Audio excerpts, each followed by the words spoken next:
자, 오늘 오전에 살펴볼 하나님의 말씀은 사무엘하 7장입니다.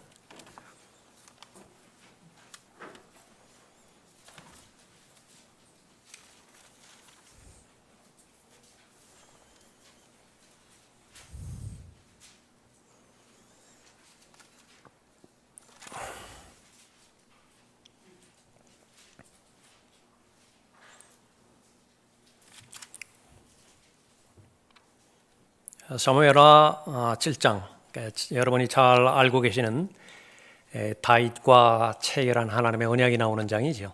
다윗의 언약. 그 다윗의 언약이 어떻게 나오게 되었는가를 그 문맥을 잘 설명해 주고 있는 본문입니다. 사무엘하 7장을 통해서 하나님의 마음에 맞는 사람이라고 하는 제목으로 말씀드릴 텐데요. 25절부터 29절까지 받들겠습니다. 25절입니다. 그러므로 오 주 하나님이여, 이제 주의 종과 그의 집에 관하여 주께서 하신 말씀을 영원히 세우시고 주께서 말씀하신 대로 행하소서. 만군의 주는 이스라엘을 다스리시는 하나님이시라 말하며 주의 이름이 영원히 높임을 받게 하시고 주의 종 다윗의 집으로 주 앞에 견고히 서게 하옵소서. 오 만군의 주 이스라엘의 하나님이여, 주께서 주의 종에게 계시하여 말씀하시기를 내가 너를 위하여 한 집을 세우리라 하셨으므로 주의 종이 이런 기도로 주께 기도할 마음이 들었나이다. 오 주 하나님이여, 주는 그 하나님이시며 주의 말씀은 참되시고 주께서는 이 선하심을 주의 종에게 약속하셨나이다. 그러므로 이제 주의 종의 집에 복을 주시는 일이 주께 기쁨이 되어 종의 집이 주 앞에서 영원히 지속되게 하옵소서. 오 주 하나님이여, 주께서 그것을 말씀하셨음이니이다. 주께서 복 주심으로 주의 종의 집이 영원히 복을 받게 하옵소서 하니라. 기도하겠습니다. 아버지 하나님, 이 절에 참석한 한 사람 한 사람 모두 예수 그리스도의 보혈로 구원받고 하나님의 가족으로 입양되어 하나님의 상속자요 그리스도와 함께한 공동 상속자로 삼아주신 하나님의 보배로운 보석과 같은 자녀들임을 주님께서 알고 계십니다. 위로부터 많은 복을 내려주시되 특별히 하나님의 은혜를 깨닫고 전능하시고 전지전능하신 아버지 하나님을 잘 알아갈 수 있는, 하나님을 알아가는 복을 넘치도록 허락해 주셔서 얼마 남지 않은 이 지상에서의 삶을 주님과 동행하는데 어렵지 아니하도록 친히 인도해 주시길 간구드립니다.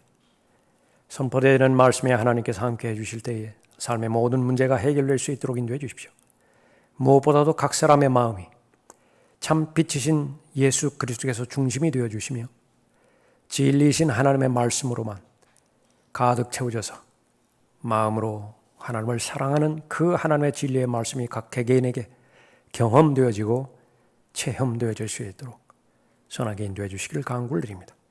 진리의 말씀으로 말미암아 참된 자유를 허락해 주실 때에 특히 모든 죄악으로부터, 악한 습관으로부터 철저하게 자유로울 수 있도록 인도해 주셔서 마음껏 주님과 동행하며 마음껏 주님을 섬기는 하나님의 참된 경배자들로 발견되어질 수 있도록 인도해 주시길 원합니다. 깨달을 수 있는 마음을 허락해 주시고 저를 주님으로 충만하게 채워주실 때에 악의 세력이 어떠한 형태로든지 공격하지 못하도록 이 시간 보호해 주시길 원합니다. 주 예수 그리스도의 이름으로 기도드렸습니다. 아멘.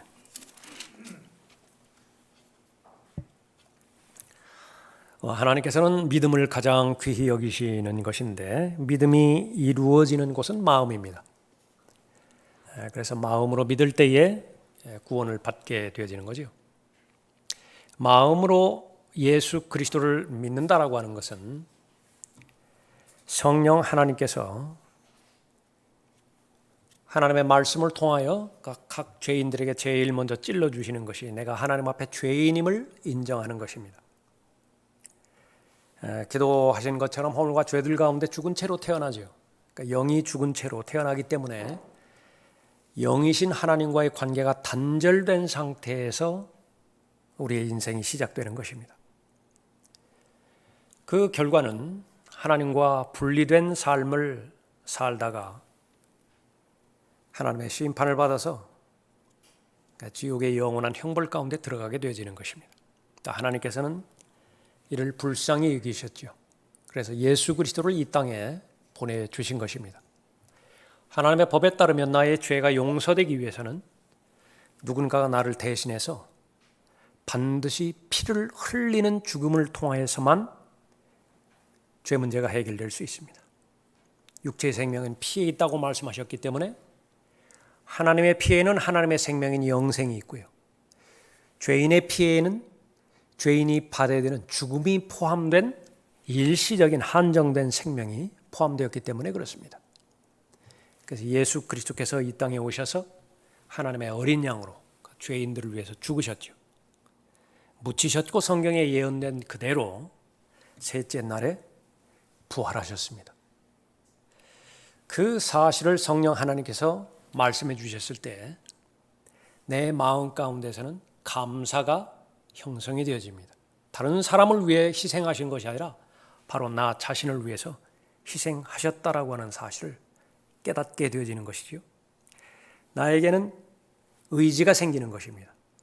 그분을 내 마음 가운데 모셔 드리고자 하는 의욕이 있고요. 그분을 사랑하고자 하는 의욕이 있고 더 나아가서 그분과 영원히 함께 하고자 하는 그런 마음의 결의가 생기는 것입니다. 그래서 우선적으로는 지식적으로 내가 누구인가, 예수 그리스도는 왜 나를 위해서 죽으셨는가, 왜 부활하셨는가 그 사실을 알게 하시고요. 내 마음의 상태에서는 고마움과 감사, 하나님의 은혜가 그대로 나에게 전달되었을 때에 그 사실을 나에게 일어난 사실로 받아들이는 마음의 변화가 생기는 것이죠. 그것을 입증하는 것이 결심입니다. 선택하는 것이고 결정하는 것이 예수 그리스도를 주저없이 내 개인의 구주로 믿고 영접하는 것이죠. 이 전체 과정을 마음으로 믿는다 그렇게 성경에 기록하고 있습니다. 여러분 마음으로 예수 그리스도 믿으십니까? 네, 그러면 여러분은 하나님의 아들들이 되는 권세를 가지셨고 이제는 하나님의 생명의 책에 여러분의 이름이 기록된 것입니다. 그 이후로 계속하여 마음으로 하나님을 사랑하는, 마음을 다하여 지성을 다하여 힘을 다하여 혼을 다하여 하나님을 사랑하는 그 사랑이 여러분의 마음 가운데서 이루어지는 것입니다. 하나님께서는 그러한 마음으로 하나님을 사랑하는 사람을 찾으시는 것인데요. 사랑하시는 것인데 대표적인 인물로 다윗을 보여주신 것입니다. 다윗에 대해서 기록할 때에 바로 하나님의 마음에 일치되는 사람, 하나님 자신의 마음이 있는데 하나님의 자신의 마음에 꼭 맞는 사람, 어떻게 보면은 삼각형이라고 하면 합동이죠, 합동. 그렇게 아주 정확하게 들어맞는 사람, 그러니까 그렇게 표현을 하셨어요. 그래서 이 사무엘상 16장에서 사무엘을 보고 이 이새의 아들들 가운데서 한 사람에게 기름 부으라 그렇게 말했을 때요. 그래서 그 하나님의 사람인 사무엘도 외모를 보고서 기름을 부을 뻔했지만은 하나님께서는 그 사람 아니라고 그랬거든요. 다윗을 가리켜서 그 사람이라고. 하나님은 외모로 사람을 보지 않으시고 그 마음의 중심을 보신다고 말씀하셨습니다. 믿음이 형성되어지는 것도 마음이지만 믿음이 부패되어지는 것 역시 마찬가지로 마음이죠.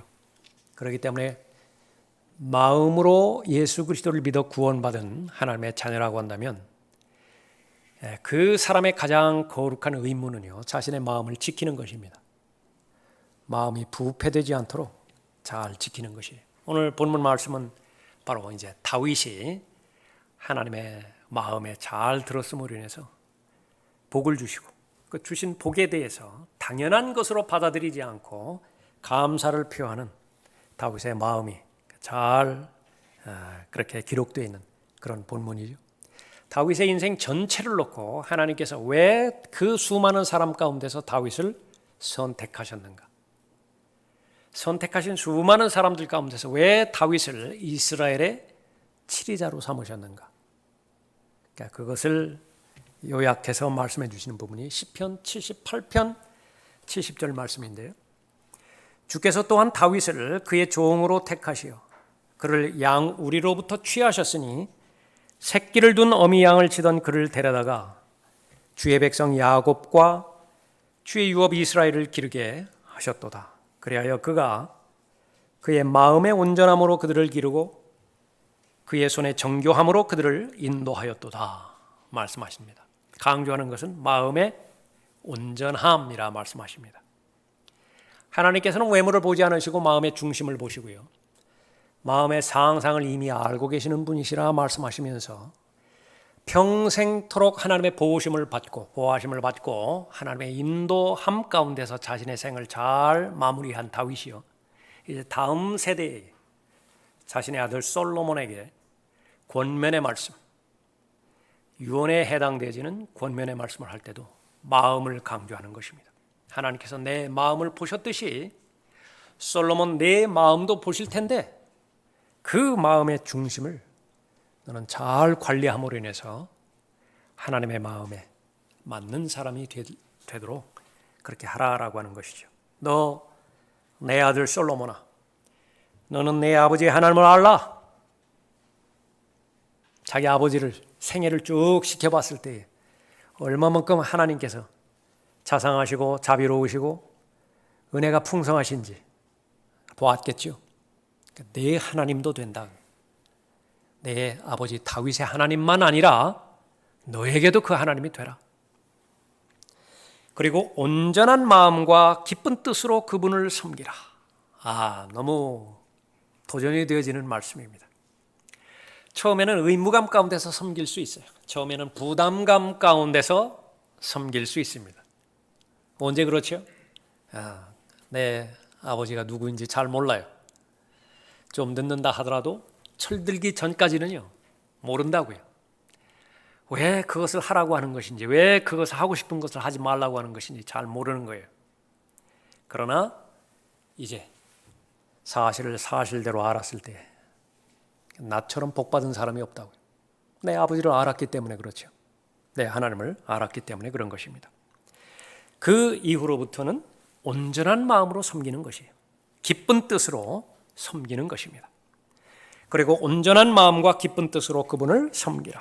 주께서는 모든 마음을 살피시고 생각의 모든 상상을 아시나니 만일 내가 그분을 찾으면 그가 너를 만나실 것이나 만일 내가 그분을 버리면 그가 너를 영원히 버리시리라. 역대기상 28장 9절 말씀입니다. 하나님에 맞는 사람, 부러운 사람입니다. 다윗만 하나님에 맞는 사람이 아니라 이 기록이 성경에 포함된 것은 바로 나 자신을 위함인 것을 기록된 말씀을 통해서 잘 알고 있죠. 여러분의 소원을 가지십시오. 기대하십시오. 나도 하나님에 맞는 사람이 되겠습니다. 그 하나님에 맞는 사람은 마음의 온전함을 유지하는 사람이라고 성경에서 언급하고 있는데, 오늘 본문 말씀을 통해서 마음의 온전함을 유지하는 사람이 어떠한 사람인가 세 가지로 살펴보도록 하겠습니다. 첫 번째로는 마음에 거짓이 없는 사람이에요. 1절을 보십시오. 주께서 주위의 모든 그의 원수들로부터 그에게 쉼을 주심으로 왕이 그의 집에 앉았을 때 왕이 선지자 나단에게 말하기를 이제 보라 나는 백향목 집에 거하는데, 최고의 건축자재입니다. 백향목자재. 하나님의 궤는 휘장 안에 거하는도다. 휘장, 커튼, 여기 커튼이죠. 커튼 뒤에 방치되다시피 한 거예요. 그 표현입니다. 나단이 왕에게 말하기를 가셔서 왕의 마음에 있는 모든 것을 행하소서. 이는 주께서 왕과 함께 하심이니이다 하더라. 지금까지 다윗의 생애를 살펴볼 때 아주 쫓기는 마음으로 다윗의 삶을 그렇게 읽어야만 했습니다. 아주 긴장감이 늦춰지는 때가 없었죠. 10대 초반부터 다윗이요, 빠르면 14살부터 쫓겨다니기 시작했습니다. 또 왕이 된 다음에도요, 유다 왕의 첫 번째 그 왕이 되었죠. 계속 전쟁이 그치질 않았습니다. 실제 칼집에서 칼을 뽑아서 싸우는 그런 전쟁이 있는데요. 그 칼날에 피가 그칠 데가 없었어요. 닦으면 또 피가 묻어 있고 또 닦으면 피가 묻어 있고. 그러나 이제 그러한 모든 도망해야 되는 날들, 적과 대처해서 오늘이 죽는 날일 수도 있다. 그런 긴장하는 시간, 그런 모든 위험들, 그것은 다 끝났습니다. 유다 그 지파의 왕일 뿐만 아니라 이제는 이스라엘 12지파의 온전한 왕이 되었습니다. 왕국은 안정되었고요. 하나가 되었습니다. 평화, 화평, 말 그대로가 무엇인지를 누리면서 지내는 시간들이었습니다. 안식의 시간입니다. 쉼의 시간이에요. 주께서 주위의 모든 그의 원수들로부터 그에게 쉼을 주심으로 인생의 본질을 하나님께서 말씀하실 때 그것은 쉼이라 말씀하십니다. 안식이라 말씀하시죠. 그래서 히브리서 3장 4장에도 보면 안식을 강조합니다. 사람에게는 여러 가지 안식이 필요해요. 예수님도 말씀하셨죠. 수고하고 무거운 짐진 자들아 다 내게로 오라. 예수 그리스도께서만이 주시는 안식과 쉼이 있습니다. 특별히 혼의 안식과 혼의 쉼이라고 말씀하셨죠. 다윗이 지금 그런 상태예요. 견뎌야 되는 모든 것들 다 끝났습니다. 인내해야 되는 모든 역경들, 고난들 다 끝났어요. 여유가 생겼습니다. 이것은 육체적인 여유뿐만 아니라 영적인 여유가 중요한 부분입니다. 다윗이 지나온 세월들을 이렇게 되돌이켜 보았습니다. 어느 한 사건이라 하더라도, 어느 한 날이라 하더라도 하나님의 은혜가 없었던 날이 없었고요. 하나님께서 개입하지 않은 사건이 없었던 것입니다. 하나님의 은혜를 묵상하고 하나님의 율법을 묵상하는 동안 마음속에서 열망이 생겼어요. 하고자 하는 소원이 생겼습니다. 하나님 앞에 기도하고 싶은 기도 제목이 하나 생긴 거예요. 그것이 무엇이었느냐? 하나님의 궤에 관련된 부분이었습니다. 왕이 선지자 나단에게 말하기를 이제 보라 나는 백향목집에 거하는데 하나님의 궤는 휘장 안에 거하는도다. 이 말 한마디가 나단이 다 알아들었습니다. 나는 초호화 거주지에 지금 머무르고 있는 것인데 그러나 그 하나님의 복을 누리는 데 있어서는 하나님의 은혜가 없이 하나님의 간섭함이 없이는 불가능했던 것을 모르지 않거든요.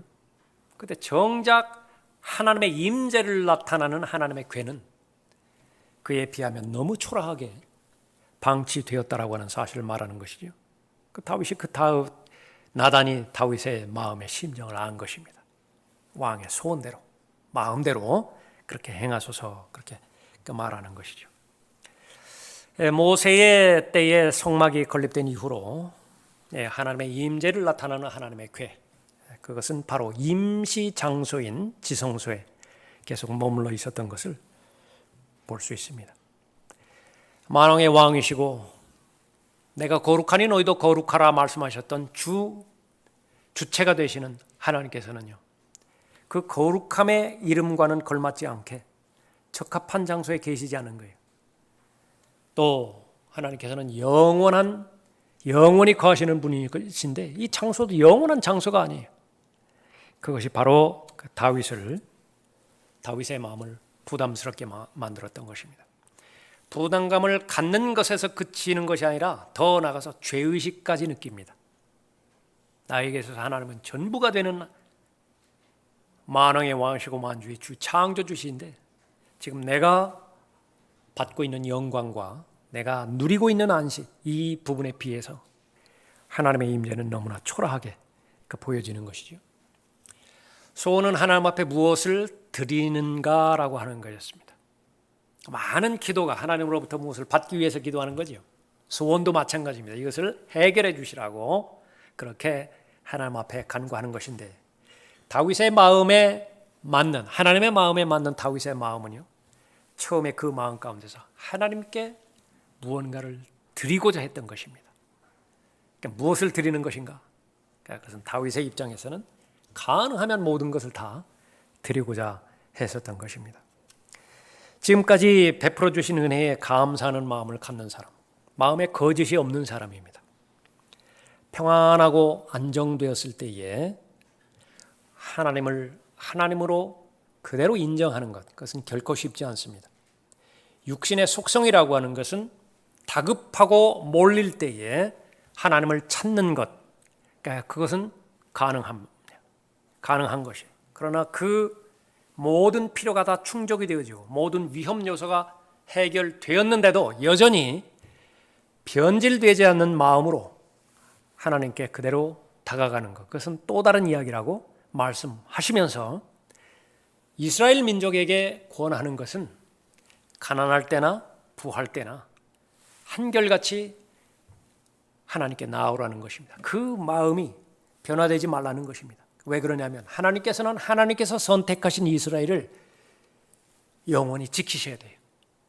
영원히 보호하셔야 되고 영원히 필요를 채워주셔야 되는 것이죠. 그것은 마음에 달려 있습니다.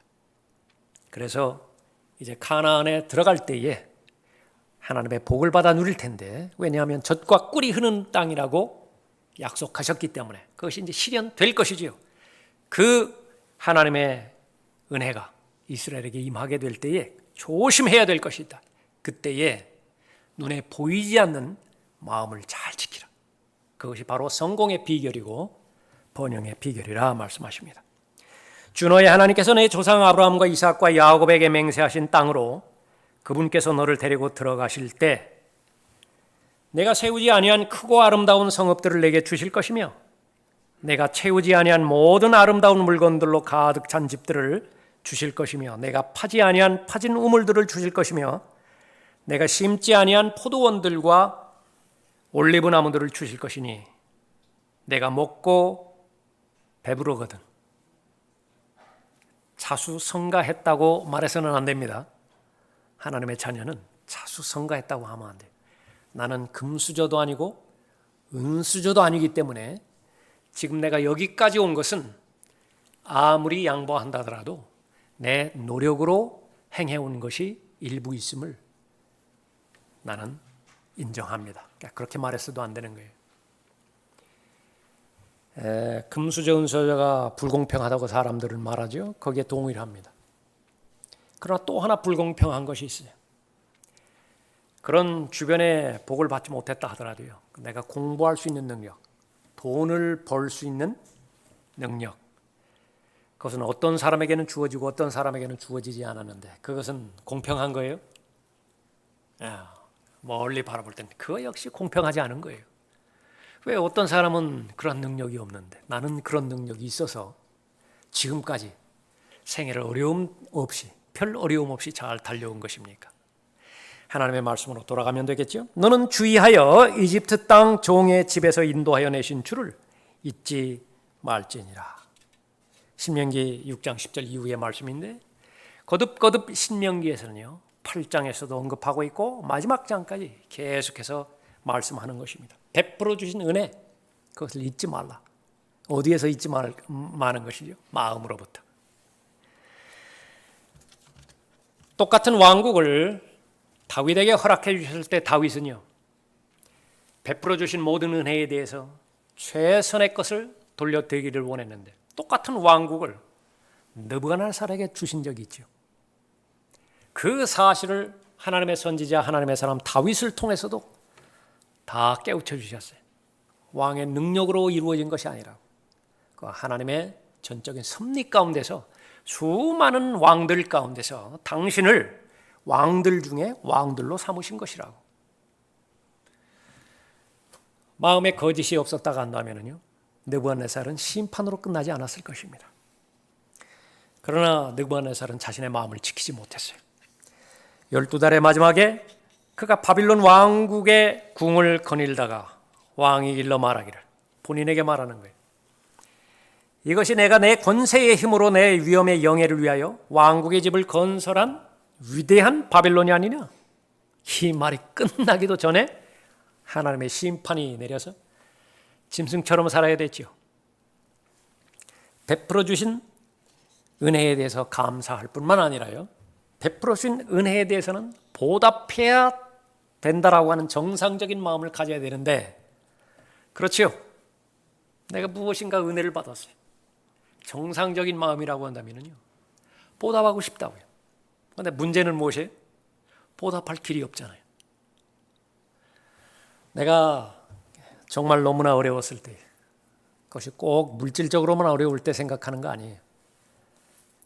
그리스도인은 영적인 존재이니까 영적으로 어려웠을 때 나를 위해서 기도하고 나를 후원하고 물질적으로도 돕고, 지금 시간이 흘렀죠. 세월이 흘렀죠.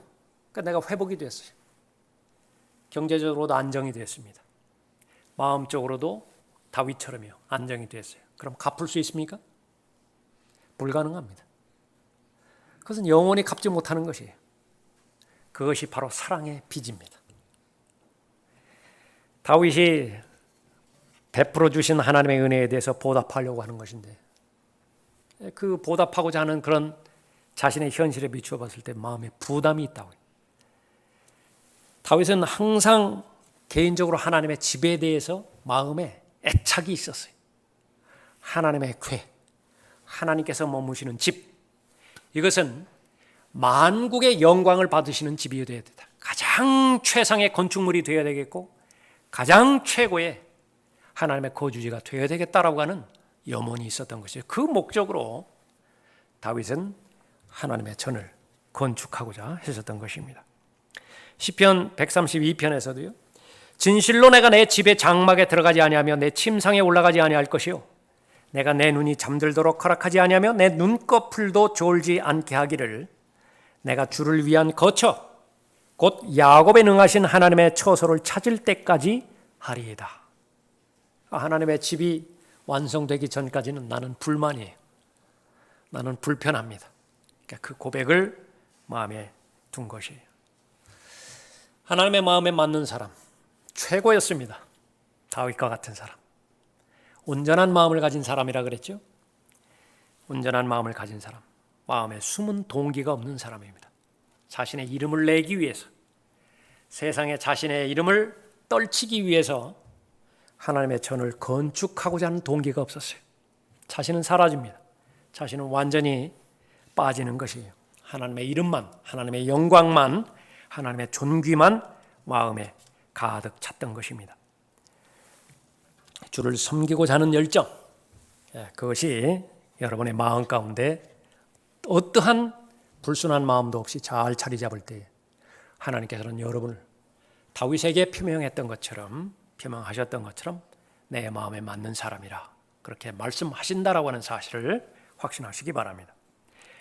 하나님께서 가장 귀히 여기시는 사람, 하나님의 마음에 맞는 사람이죠. 온전한 마음을 지닌 사람입니다. 그 사람은 마음에 거짓이 없을 뿐만 아니라 두 번째로 입술에 거짓이 없는 사람입니다. 18절 보십시오.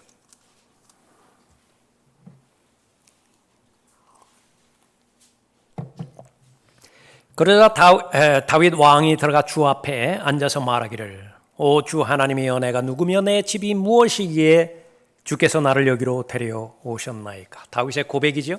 다윗의 하나님 앞에 기도하는 것입니다.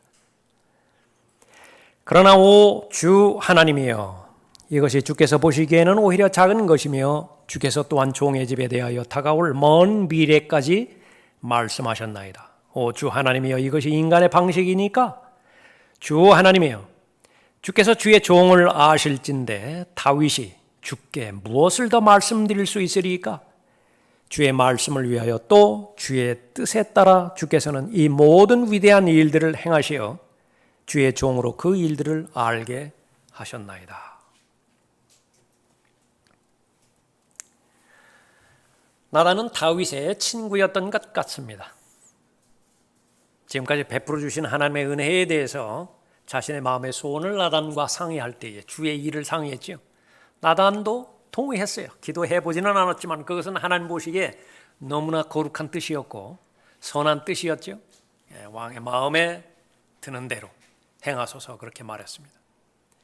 다윗이 밤에 하나님 앞에 나아가서 그 낮에 있었던 일을 하나님 앞에 그대로 고합니다. 그랬더니 생각 외로 하나님께서 다윗의 뜻을 들어주시지 않는다라고 하는 메시지를 보내신 것이에요. 4절 보십시오. 그날 밤에 주의 말씀이 나단에게 임하여 말씀하시기를 가서 내 종 다윗에게 말하라. 주가 이같이 말하노라. 내가 나를 위하여 내가 거할 집을 짓겠느냐? 그러나 나는 이집트에서 이스라엘 자손을 인도하여 낸 때부터 오늘까지 어떤 집에도 거하지 아니하였고 장막과 성막에서 행하였느니라. 장막과 성막에서 이스라엘과 함께 동행한 것입니다. 같이 걸으신 것이에요. 다윗을 부르신 목적에 대해서도 7절에 말씀하시죠. 내가 이스라엘의 모든 자손들과 함께 행한 모든 곳에서 내가 내 백성 이스라엘을 먹이라고 명령한 이스라엘 지파들 중 누구에게 말하기를 너희가 어찌하여 나를 위하여 백향목으로 집 짓지 아니하느냐고 단 한마디라도 한 적이 있느냐. 그러므로 이제 너는 내 종 다윗에게 이같이 말하라. 만군의 주가 이같이 말하노라. 내가 너를 우리에서 양을 따르는 데서 데려와 내 백성 이스라엘을 다스릴 치리자로 삼았느니라. 나는 내가 가는 곳마다 너와 함께 있었고 내 눈앞에서 내 모든 원수들을 끊어버렸으며 지상에 있는 위대한 사람들의 이름과 같은 위대한 이름을 내게 만들어 주었도다. 다윗을 부르는 것은 다윗의 이스라엘을 인도할 치리자로 불러주셨다. 그렇게 말씀하십니다. 역대기상 17장 3절 이후에 보면 다윗은 피를 많이 흘린 전쟁의 사람이기 때문에 전사이기 때문에 하나님의 성전을 짓는 것은 그 다음 때인 솔로몬에게 허락하신 것이라 그렇게 말씀하셨죠. 다윗도 그렇고 나단도 그렇고 상상하지 못했을 것이에요. 하나님께서 자신의 뜻을 거부하시는 것에 대해서 전혀 생각하지 못했을 것입니다. 너는 피를 많이 흘렸고 큰 전쟁을 치렀으니 너는 내 이름을 위하여 전을 건축하지 말라. 역대기상 17장, 역대기상 22장, 역대기상 27장 계속해서 나오는 하나님의 말씀인 것입니다. 다윗의 마음이 어땠을까요? 좌절했을 것입니다. 낙담이 되었을 것이. 그것이 아주 인생의 목적이라고 생각했었는데 그러나 다윗의 마음을 아시는 하나님께서는 병행하여 있지 않으시고 다윗의 마음이 낙담되지 않도록 낙심하지 않도록 병행하여 말씀하십니다. 그러나 주께서 내 아버지 다윗에게 말씀하시기를 그 솔로몬의 말이에요. 내 이름을 위하여 전을 건축하려는 것이 내 마음속에 있었으니 그것이 내 마음속에 있는 것은 잘한 일이라. 하나님께서는 모든 일들을 합력해서 하나의 궁극적인 선을 이루시죠. 모두가 다 성전 건축가가 될 수는 없습니다. 모두가 다 다윗과 같은 왕이 될 수는 없어요. 모두가 다 목사가 될 수는 없습니다. 그러나 하나님 보시기에 편파적이지 않고요. 하나님께서는 편애하시는 분이 아니세요. 모두를 다 눈동자처럼 가장 귀히 여기십니다. 그 사실을 하나님의 백성들이, 하나님의 자녀들이 알기를 원하는 것입니다. 어느 장소 하나, 어느 위치 하나 소중하지 않은 사람이 없다고요. 그 사실을 다윗이 알 때에 다윗은 한 단계 믿음이 더 성숙하는, 도약하는 단계가 되었습니다. 그러나 많은 사람이 여기서 실패해요. 자신이 지성을 다해서 최선을 다해서 잘 마련을 해서 하나님 앞에 드렸는데 하나님께서 그걸 거부하셨다. 제일 먼저 치고 오는 것은 하나님에 대한 분노입니다. 하나님에 대한 적개심이에요. 창세기 4장에서 처음 경배가 하나님 앞에 드려질 때요. 아벨의 경배가 있고 카인의 경배가 있었죠. 아벨의 경배는 하나님께서 받으셨습니다. 그러나 카인의 경배는 받지 않으셨어요. 지금도 비슷한 맥락이에요. 최선을 다해서 준비해서 그 마음에 있는 열정과 열망을 하나님 앞에 드리는데 하나님께서 안 받으시는 것이에요. 카인의 반응은 무엇이었습니까? 주께서 아벨과 그의 제물은 받으셨으나 카인과 그의 제물은 받지 아니하셨더라. 그러므로 카인이 몹시 경노하고 안색이 변하더라. 그러나 다윗은 하나님의 마음에 맞는 사람이었습니다. 받고 받지 않으시고는 하나님 소관인 것을 분명하게 구분을 지었던 것이지요. 하나님께 거절당했을 때 분개하지도 않았습니다. 그렇다고 해서 포기하지도 않았어요. 내가 해야 할 일 너무나 분명하게 하나님께서 알려주셨기 때문에 나는 조력자입니다. 무엇에 대한 조력자죠? 성전 건축을 짓는 주체가 솔로몬이라고 한다면 아버지인 나는요, 그 솔로몬을 돕는 조력자예요. 오케스트라 단원 가운데서 제2 바이올린 연주자를 구하기가 무척 힘이 든다고 들었습니다. 제1 바이올린이나 제2 바이올린이나요, 실력은 비슷하대요. 누구나 원하는 것은 제1 바이올린 연주자가 되기를 원한다는 것입니다.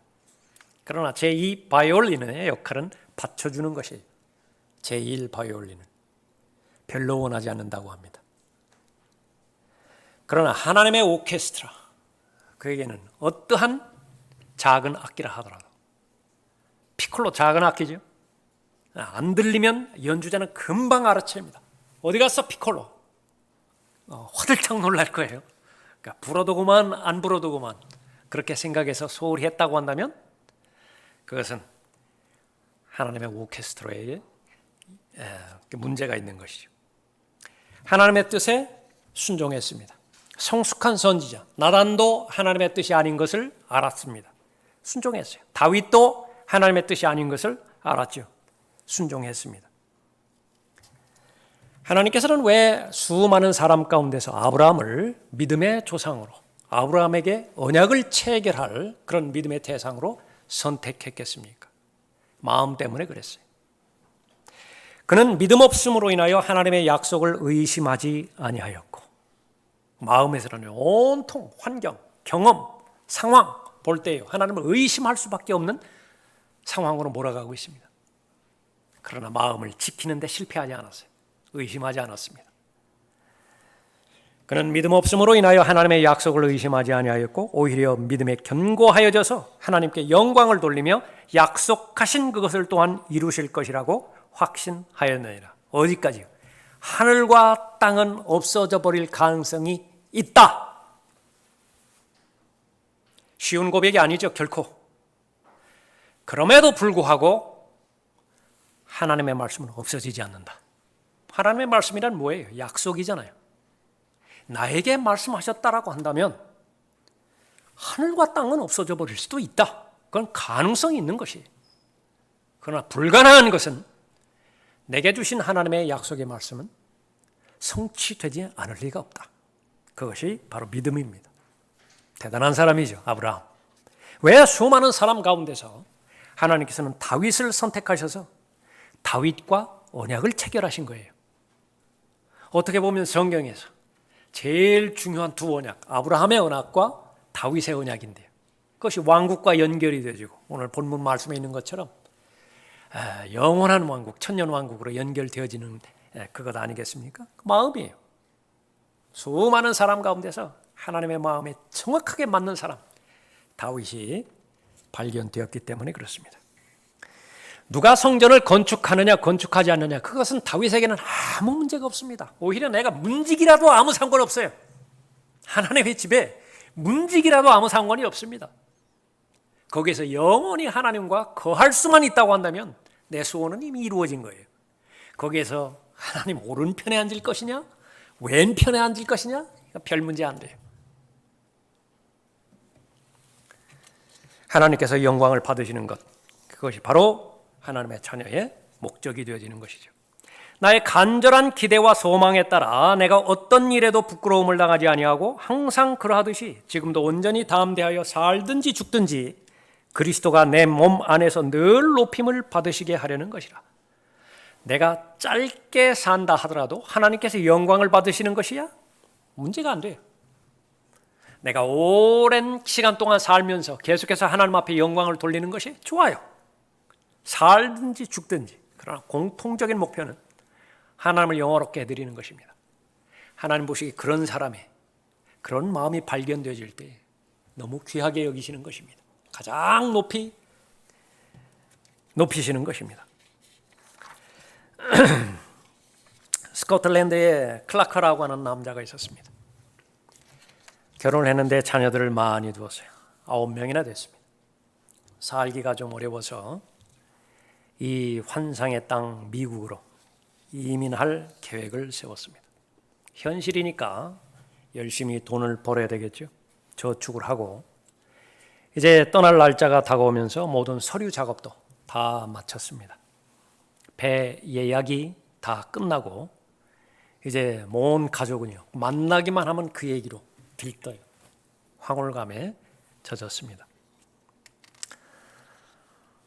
그런데 출항하기에 그 며칠 전에 막내가 9자녀 중에 막내가 개에게 물렸습니다.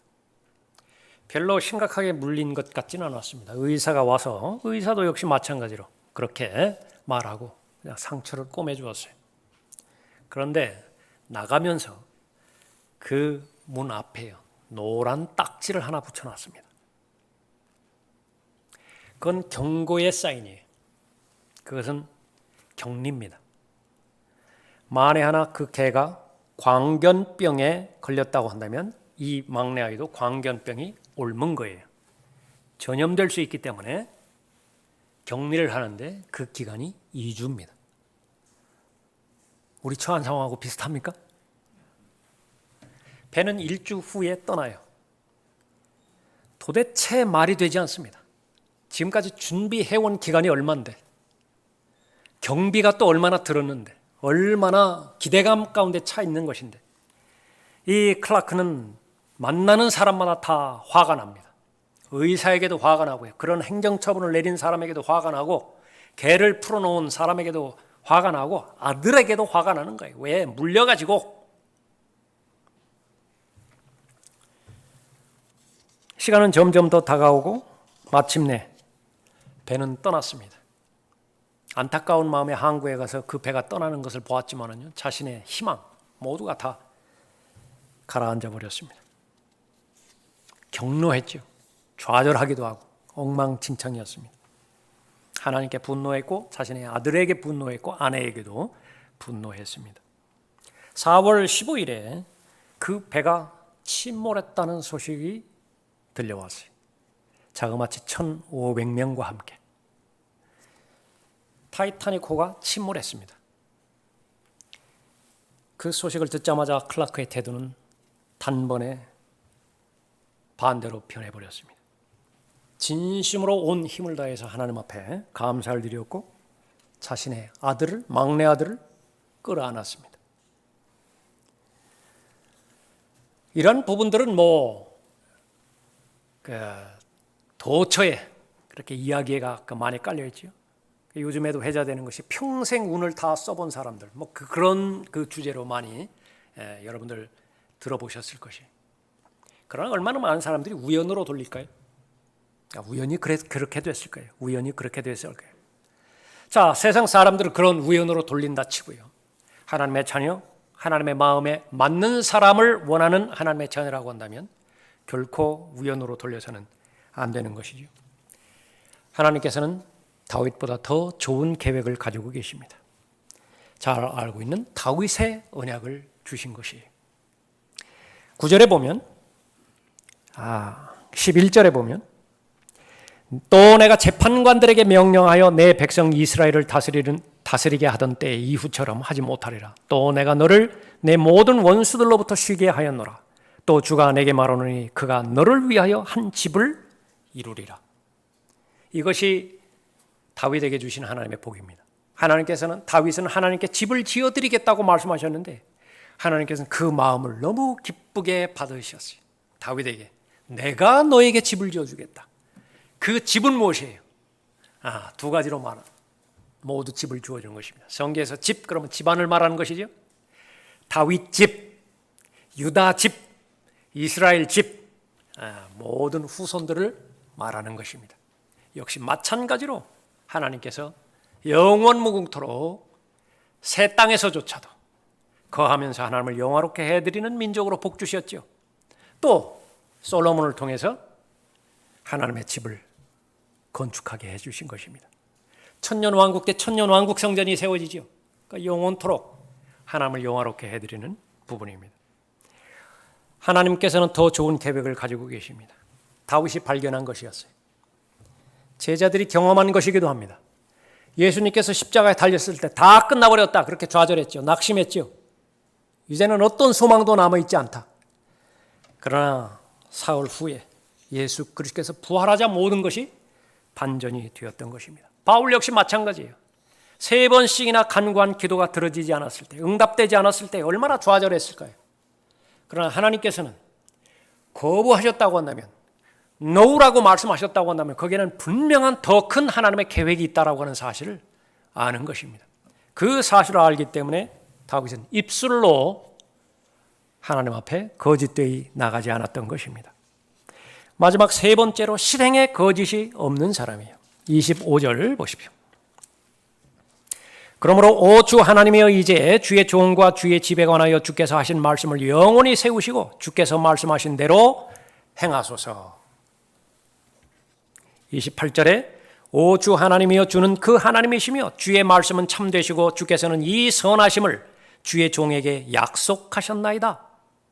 그러므로 이제 주의 종의 집에 복을 주시는 일이 주께 기쁨이 되어 주의 종의 집이 주 앞에서 영원히 지속되게 하옵소서. 오 주 하나님이여 주께서 그것을 말씀하셨음이니이다. 주께서 복 주심으로 주의 종의 집이 영원히 복을 받게 하옵소서. 이 말씀을 드린 다윗이 행했던 것은요, 실행에 거짓이 없는 사람으로 발견된 거예요. 마음에 거짓이 없었던 다윗이었습니다. 하나님께서 받아들이시든 받아들이시지 않든 간에 하나님의 뜻에 온전히 따르고자 하는 입술에 거짓이 없어요. 두 마음 품지 않습니다. 자신의 고백에 책임을 지는 사람이었는데 실행에 거짓이 없는 사람이었습니다.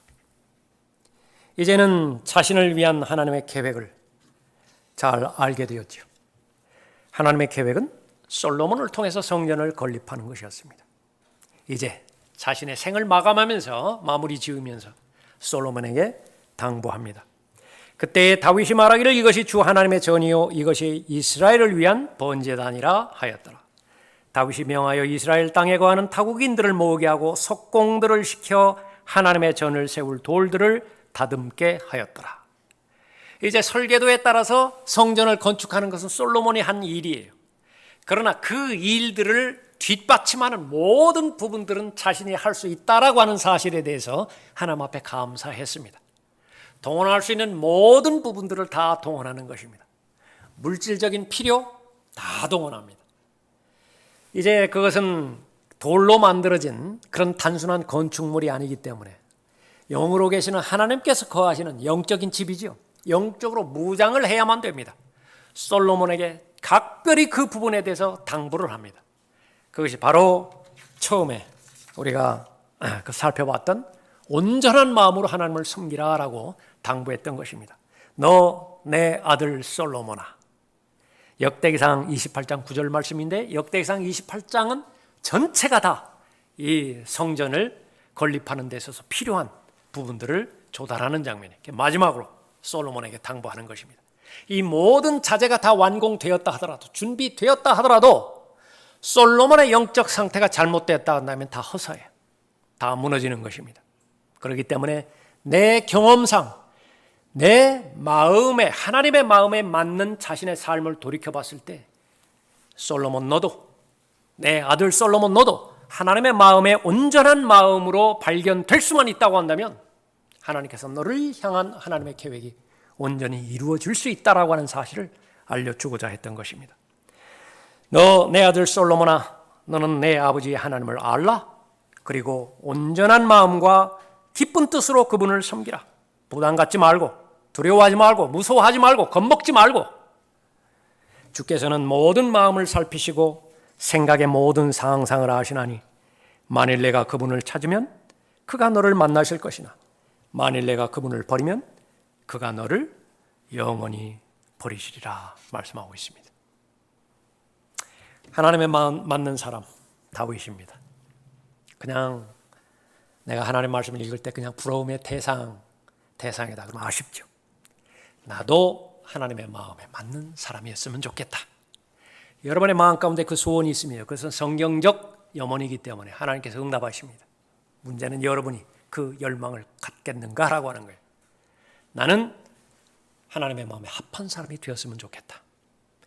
온전한 마음을 가진 사람을 하나님의 마음에 맞는 사람이라고 말씀하셨는데 오늘 말씀을 봤더니 내 마음에 거짓이 없는 사람이고 내가 무엇을 말하든지 고백을 하든지 마음 따로 말 따로가 아니라 내 입술에 거짓이 없고 한 번 말을 했으면 하나님 앞에 내 마음을 드렸다고 한다면 최선을 다해서 신실하게 하나님을 섬기도록 실행을 통해서 실행에 있어서 나는 거짓이 없는 사람으로 발견돼야 되겠다.